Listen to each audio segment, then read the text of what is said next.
चलिए आज बात करते हैं फुलेरा गांव की एक बड़ी ही दिलचस्प कहानी की।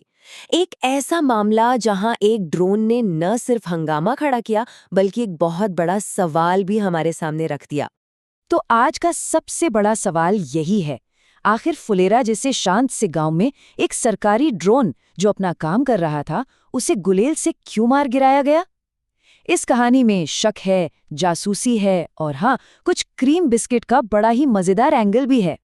तो देखिए, इस पूरी कहानी की शुरुआत होती है दो ऐसी घटनाओं से जो पहली नज़र में देखने पे एक दूसरे से बिल्कुल अलग लगती हैं, लेकिन जैसा कि होता है, इनके तार बहुत जल्दी आपस में जुड़ जाते हैं। पहली घटना तो ये थी कि आसमान में उड़ता हुआ एक ड्रोन जो गांव का सर्वे कर रहा था, वो अचानक से जमीन पर आ गिरता है और पता चलता है कि उसे किसी ने गुलेल से निशाना बनाया था। और ठीक इसी दौरान गांव में एक और अजीब बात होती है। सरकारी योजना के तहत जो 20 नए पौधे लगाए गए थे, वो रातों रात गायब हो जाते हैं। अब सोचिए, गांव के सामने एक नहीं बल्कि दो मुश्किलें खड़ी थीं। अब सबसे मजेदार बात तो ये है कि इन दोनों गुत्थियों को सुलझाने का जो रास्ता था ना, वो उसी टेक्नोलॉजी में छिपा था जिस पर हमला हुआ था, यानी कि उसी ड्रोन में। गांव वालों के हाथ में बस एक ही सुराग था, ड्रोन के गिरने से ठीक पहले की रिकॉर्डिंग। इसमें गांव के चप्पे चप्पे की तस्वीरें कैद थी और सच कहें तो यही फुटेज उनकी आखिरी उम्मीद भी थी। तो गांव वालों ने मिलकर एक सीधा साधा सा प्लान बनाया। सबसे पहले फुटेज को एकदम ध्यान से देखा जाएगा, फिर उसमें से जो भी संदिग्ध लगेंगे उनकी पहचान की जाएगी और आखिर में उनसे आमना सामना करके सच उगलवाया जाएगा। लेकिन भाई, ये कोई प्रोफेशनल जासूसी तो थी नहीं। जब शक एक बकरी पर गया तो किसी ने मजाक में कह दिया, क्या अब बकरी के पेट की सोनोग्राफी करवाएंगे? इससे अंदाजा लगाया जा सकता है कि माहौल कितना मजेदार और कंफ्यूजन से भरा हुआ था। और फिर उन्हें मिला एक पुख्ता सबूत। फुटेज में प्रहलाद नाम का एक आदमी अपनी बैंगनी रंग की शर्ट में साफ साफ दिख गया और वो ठीक उसी जगह पर अपनी बकरी चरा रहा था जहां से पौधे गायब हुए थे। और वो शर्ट वो पूरे गांव में किसी और के पास थी नहीं। तो अब सबूत हाथ में थे और वक्त आ गया था सच का सामना करने का। इसके बाद जो एक एक करके खुलासे हुए वो और भी ज्यादा हैरान करने वाले थे। पता है ड्रोन गिराने के पीछे की वजह क्या निकली? बहुत ही मासूम और मजेदार। गांव के ही कुछ बच्चों ने सिर्फ क्रीम बिस्किट के लालच में आकर ड्रोन पर गुलेल चला दी थी। और जब प्रहलाद से पूछताछ हुई तो उसने भी फौरन अपनी गलती मान ली। उसने साफ साफ कहा कि ये जानबूझकर नहीं हुआ, बस गलती से उसकी बकरी उन पौधों तक पहुंच गई और उन्हें खा गई।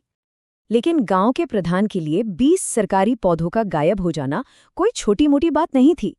उन्होंने तो इसे मजाक में मास मर्डर तक कह दिया। इससे पता चलता है कि मामला वाकई कितना गंभीर माना जा रहा था। फुलेरा की यही तो खासियत है, यहाँ मामले पुलिस कचहरी में नहीं जाते बल्कि चौपाल पर ही सुलझ जाते हैं। तो गांव ने इस समस्या को भी अपने ही पारंपरिक तरीके से सुलझाने का फैसला किया और समाधान भी उतना ही अनोखा निकला। जिसने बच्चों को क्रीम बिस्किट का लालच दिया था, उसे 20 के बदले 200 पौधे लगाने की जिम्मेदारी मिली और प्रहलाद को उन नए पौधों की दिन रात रखवाली करने का काम सौंपा गया। तो ये न्याय किसी को सजा देने के लिए नहीं था, बल्कि गलती को सुधारने और सबकी जिम्मेदारी तय करने के बारे में था। एक क्लासिक उदाहरण जहां परंपरा ने मिलकर एक मुश्किल का हल निकाल लिया। अच्छा, पौधों का मामला तो सुलझ गया, ड्रोन गिराने वाले भी पकड़े गए, लेकिन एक सवाल अभी भी हवा में था। आखिर वो हाईटेक ड्रोन फुलेरा में कर क्या रहा था?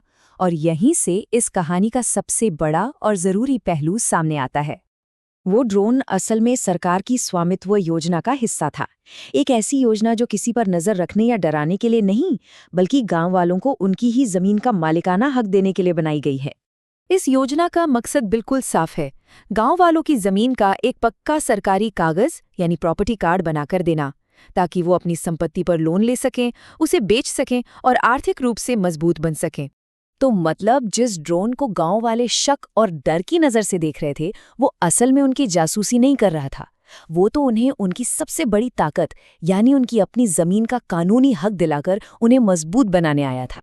और ये कहानी हमें एक बहुत ही दिलचस्प सवाल पर लाकर छोड़ देती है।